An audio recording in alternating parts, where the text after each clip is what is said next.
Santa Barbara County is known as a coastal haven for those fortunate enough to live there.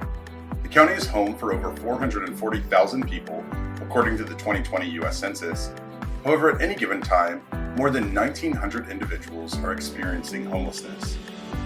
Amongst these 1,900, 78% reported they were already in SB County when they first became homeless.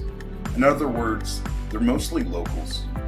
On average, 30% of people experiencing homelessness in SB County reside in shelters, 35% reside in vehicles, and the other 35% reside outside. Getting housing can be tricky for someone experiencing homelessness. You need proper documentation such as a recent ID and a social security card, which can be difficult to obtain and maintain when you're living on the streets. Aside from that, there is limited housing, long waiting lists, high turnover among service providers working with these populations, and the ever-present possibility of losing possessions or documentation through theft.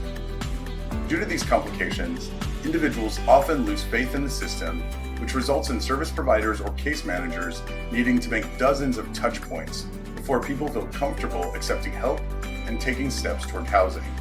So what can we do to assist the many people experiencing homelessness in Santa Barbara County to move toward housing? One of the key local solutions is the Neighborhood Navigation Centers, or NNCs. Since their inception in 2005, NNCs have developed into an organized network with consistent weekly gatherings. They serve as a one-stop shop for healthcare, showers, mental health services, case management, housing resources, donated clothing, and much more.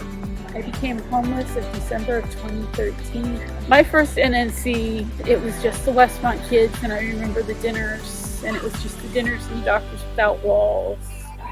Being able to have a real cooked meal that somebody was willing to make for you and say, here you go, felt wonderful. The goal of the NNCs is to develop trust with people experiencing homelessness. After receiving comforts that provide dignity, such as showers, meals, or conversation with a caring volunteer, people are more likely to accept services from a case manager.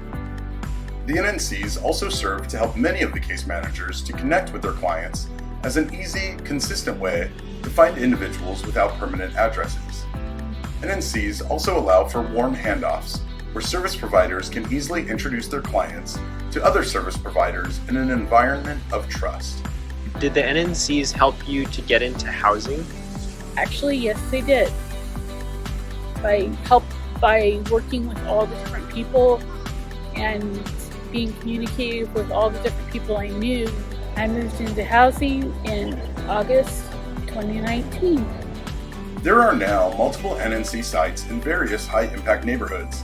These locations include local parks, shelters, and open parking lots.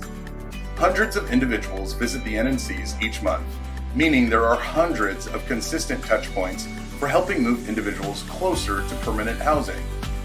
We want to continue and grow these neighborhood navigation centers by adding more services. We also want to increase NNCs to additional sites. We believe this is an effective way to help more individuals move out of homelessness. If we want people off the streets, we need a network of trust throughout our community. The NNCs have impacted my life wonderfully. With all that has happened to me, I've had a great impact on meeting people, getting to talk, getting more vocal with people, getting to be friends with people, being able to reach and find what I need by having communication with people. SB Act is immensely grateful for the assistance and partners we have had over the years, and we want to invite you to join us as well. Volunteer at the NNCs. Donate to support our efforts. Homelessness was not caused by a single factor, so it won't be solved with a single solution. It takes a village to help the many individuals out of homelessness. We need your partnership to reduce homelessness together.